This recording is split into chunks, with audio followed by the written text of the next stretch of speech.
하나님 말씀 함께 보시겠습니다. 히브리서 13장 10절부터 15절 그리고 출애굽기 1장 15절부터 22절까지 말씀입니다. 히브리서 13장 10절부터 15절 말씀 먼저 읽어드리겠습니다. 우리에게 제단이 있는데 장막에서 섬기는 자들은 그 제단에서 먹을 권한이 없나니 이는 죄를 위한 짐승의 피는 대제사장이 가지고 성소에 들어가고 그 육체는 영문 밖에서 불사름이라.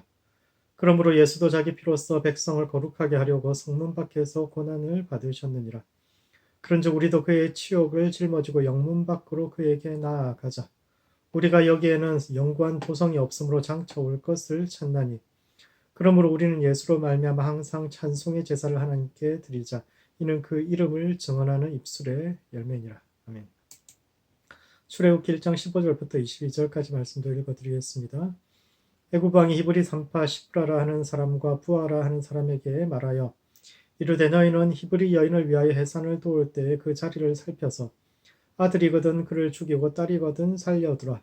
그러나 산파들이 하나님을 두려워하여 애굽 왕의 명령을 어기고 남자 아기들을 살린지라.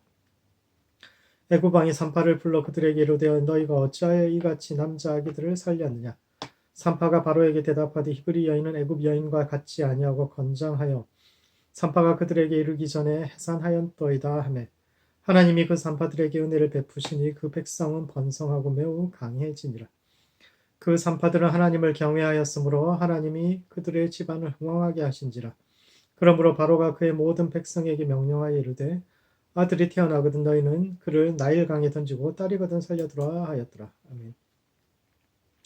이번 주는 부활절입니다. 예수님께서 십자가에 죽으시고 부활하신 사건이 우리에게 뜻하는 바가 무엇인지에 대해서 깊이 묵상하는 주간인데 이 땅에서 부활을 살아간다는 것이 어떤 것인지에 대해서 신약과 구약의 한 장면들을 통해서 함께 살펴보는 시간을 갖도록 하겠습니다. 첫 번째, 영문 밖에 계신 주님을 만나야 합니다. 히브리서는 하늘과 땅을 연결하는 대제사장으로서 예수님의 십자가와 부활 사건에 대해서 이야기하는데 특이하게도 부활하신 예수님께서 영문 밖에 계시다는 주장을 합니다. 주님께서 그 영문 밖에 계시기 때문에 부활하신 주님을 만나기 위해서는 그분이 우리에게 오는 것이 아니라 우리가 영문 밖으로 그분을 만나기 위해 나아가야 한다라는 주장이죠. 영문 밖이라는 것은 진영 밖이라는 뜻입니다. 이스라엘 백성들이 광야를 지나올 때 성막을 중심에 두고 12지파가 그 주변에 자리했으며 그 바깥 공간이 진영 밖, 즉 버려진 공간으로서 영문 밖인데 그곳으로 우리가 나아가야 한다라는 뜻입니다. 영문 밖은 하나님의 거룩한 질서 안에 들어오지 못한 버려진 공간이요. 죽음의 공간이며 쓸모없는 쓰레기들을 버리는 공간인데 히브리서는 부활하신 예수님께서 거룩한 성으로 들어오신 것이 아니라 오히려 사람들을 영문 밖으로 초청하고 계시다고 이야기하는데 이는 첫 번째, 예수님은 하늘과 땅의 경계선을 무너뜨리신 분입니다. 고대의 성전은 우주에 대한 그들의 철학과 사상을 담고 있으며 하늘에 계신 하나님께로 나아가는 과정을 공간으로 풀어놓은 것입니다. 땅에 존재하는 우리가 이 땅을 살아가는 인간들이 어떻게 하늘에 계신 하나님께 나아갈 수 있는지, 즉 하나님과의 그 수직적인 만남을 수평적인 공간 속에 풀어놓은 것이 성전입니다. 하나님을 만나려는 사람들은 가장 먼저 성전 바깥들의 물두멍에서 손과 발을 씻음으로써 그분을 만날 준비를 하고 다음으로 번제단의 제물을 바침으로써 세상에서 자신들이 지은 죄와 잘못을 속죄하며 나아가 성소에서 등잔대와 향으로 상징되는 말씀과 기도를 통해서 새로운 생명을 얻으며 마지막으로 그 지성소에 계신 하나님을 개인적으로 뵙게 됩니다.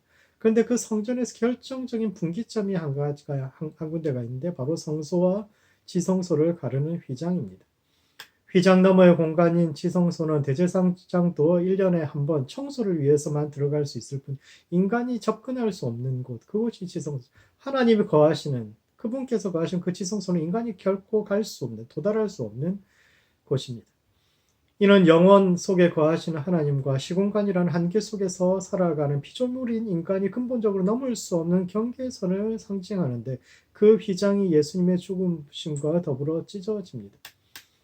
예수님께서 십자가에 달려 돌아가실 때 성소 휘장이 위로부터 아래로 찢어졌는데 이는 예수님의 십자가 사건은 하늘과 땅의 경계선, 인간과 그 영원한 세계를 가로막고 있는 그 경계선이 찢어진 사건이요. 이로 인해서 하나님의 영역인 하늘이 땅의 존재인 우리에게 열린 사건이며 그로 인해서 우리는 하나님의 거룩함과 영원함에 참여할 수 있게 되었습니다.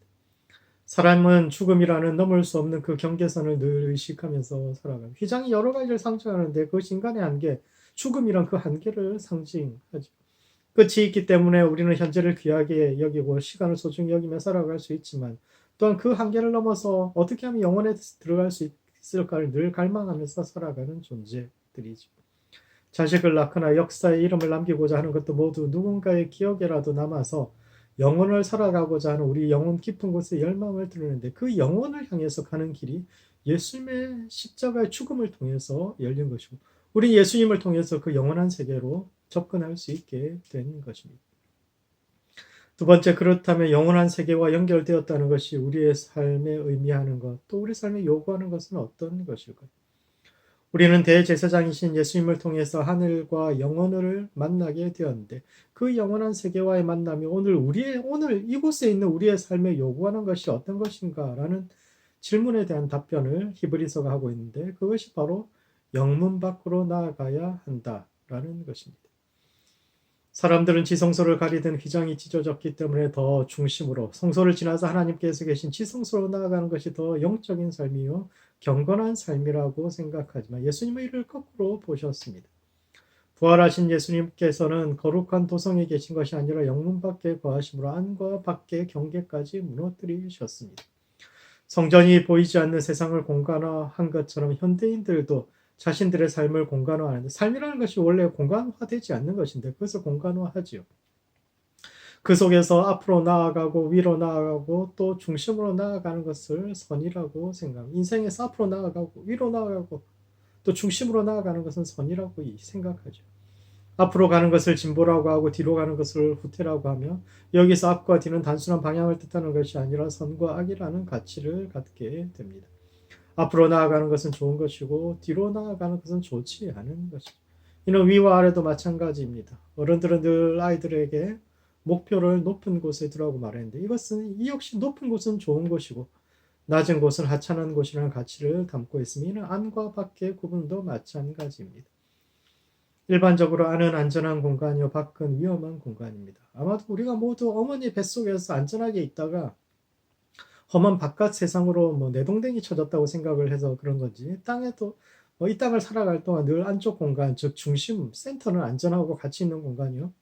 바깥쪽인 변방은 비루하고 무가치한 공간으로 여겨서 늘 안쪽 공간을 차지하려고 투쟁하지만 예수님의 부활은 그 안과 밖의 역전에 대해서 이야기합니다.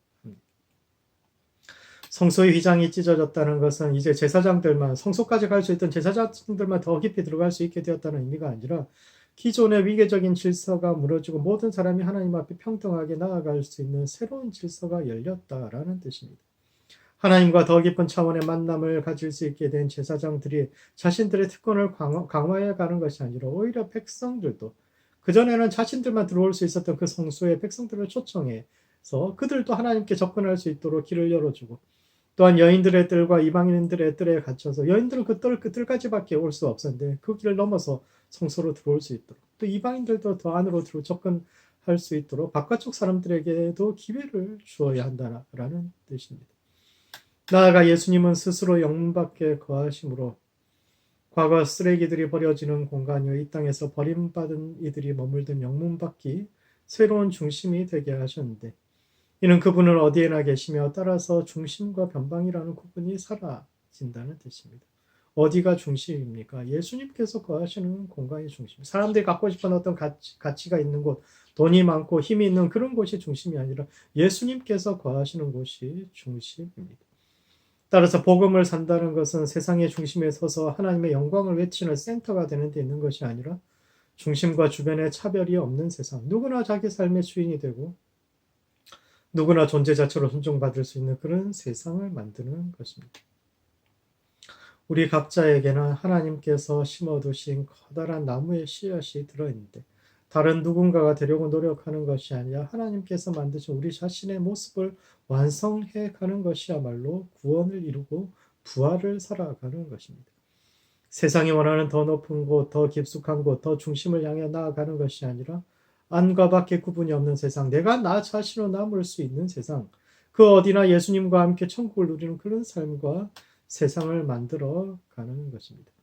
그러므로 영문 밖에 계신 주님을 만나야 합니다. 부활을 산다는 것은 하늘을 향해 나아가는 것이요 또한 수평적으로 타인들과 연대하는 삶이며 영문 밖에 계신 주님을 만남으로 새로운 소망 가운데 살아가는 것입니다. 거룩한 부활절을 맞아 우리 안에 잘못된 것들이 모두 죽고 주 안에서 다시 살아나 부활의 참여자 되는 모든 성도들 되시기 바랍니다. 두 번째, 부활을 산다는 것은 그리스도의 고난에 동참하는 것이요 부조리한 세상에서 하나님을 경외하는 마음을 가지고 살아가는 것입니다. 우리의 신앙의 출발점이 되는 출애굽 사건은 요셉을 알지 못하는 새 왕이 일어나 앞으로 태어나는 모든 사내 아이들을 죽이라고 명령함으로써 시작되는데, 이는 첫 번째 산파들의 직업 윤리와 신앙에 대한 전면적인 부정을 요구한 것입니다.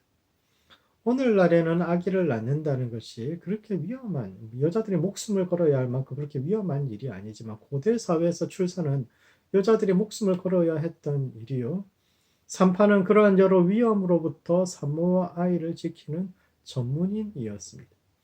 그 시대의 산파는 여자 의사의 역할과 귀신을 쫓아내는 무당의 역할을 동시에 하던 이들로, 그 시대에서는 드물게 여성들이 가질 수 있었던 몇 안 되는 전문 직업 중에 하나예요.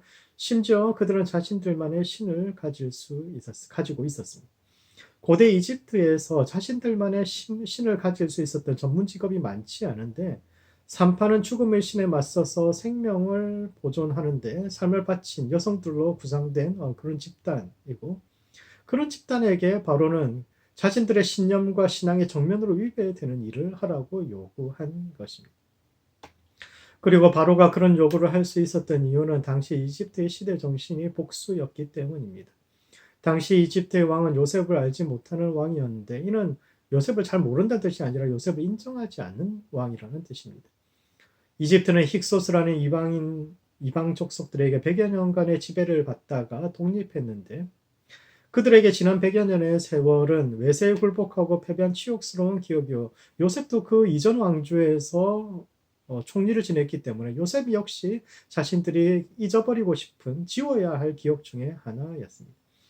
바로가 잔인하게 히브리 아이들을 죽이라고 명령한 것은 과거에 우리가 받았던 고통을 모두 다 대갚아야 한다는 백성들의 공감대, 복수라는 그 시대 정신이 있었기 때문에 가능했는데, 대중의 공분에 기초한 바로의 명령에 맞선다는 것은, 그러니까 바로도 나쁜 사람이어서 한 것이 아니라 그 시대 분위기 자체가 그랬기 때문에 그런 명령을 했는데, 그런 바로의 명령에 맞선다는 것은 시대 정신 앞에 맞서서 광야에 홀로 서야 주변 사람들로부터 모두 따돌림 당할 수 있는 그런 입장에 처할 수 있다는 것을 의미하죠.